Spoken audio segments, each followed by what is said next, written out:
I love that the box is just as cartoonish as the fucking vacuum inside. Holy shit, I'm so excited to fucking clean up this garbage off floor, RN. Welcome home, Henry.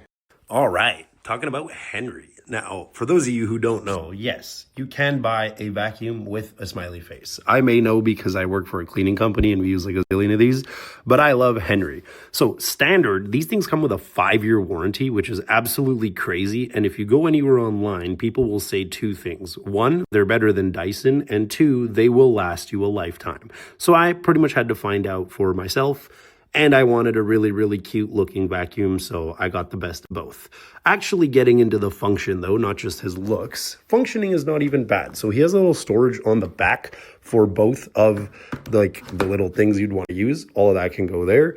And then the cable is retractable into his little hard hat looking thing. So you can pull the cable out and just easily retract it away all into his little helmet. And then inside the actual helmet, he pull over both clips and then you can go in. This is where all the shit will be sucked.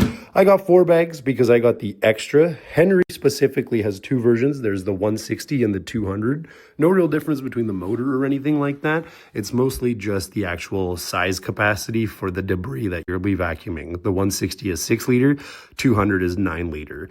This is the 200 Xtra, which also doesn't mean shit for the motor or even capacity. It just means I have more vacuuming ends. But my God, am I excited to use this bit on my carpets. Let's fucking go, Henry. That bitch can suck, yo. This is a fucking great vacuum. So the only 2 real downsides, and they're not even Henry's fault as much as it's this design where the canister and then vacuum are separate. The first one is that you gotta drag this boy everywhere by the nose. So if I'm holding the vacuum portion and I get to a part where it's far, that's a very normal motion. Luckily, he has wheels and they've built it for that premise, but you will be dragging him everywhere. The second issue is, let's say I need to take the chair out of the office and I need to put this somewhere. Well, I mean, I could try to lean it up against something, but 10 times out of 10, it just does that. So you predominantly gotta just kind of plop that boy on the floor whenever not in use, and then, proceed to do whatever you need to do. The advantage, however, of this kind of design is that that can fit in almost anywhere I need it to go. It's not like a giant upright vacuum that can't fit in most places.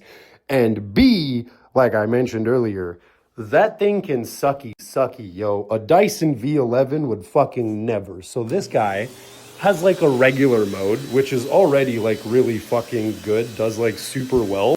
And then there's like a turbo overdrive mode. And he goes into like a fucking hyper speed type shit, bruh. This is like ultimate sucky turbo mode, normal sucky. And like, yeah, no upright or fucking cordless vacuum would be able to pull that kind of suction because it's a whole separate unit. It's got a lot thing to work with, but I got nowhere to put it and I kind of got to drag it. But I mean, the cable is long enough that I never actually moved it from the original outlet I plugged it into. So how bad is it really that I got to drag him everywhere? At least I don't charge him. And, it doesn't look like a shitty Dyson. It just looks like a happy little boy.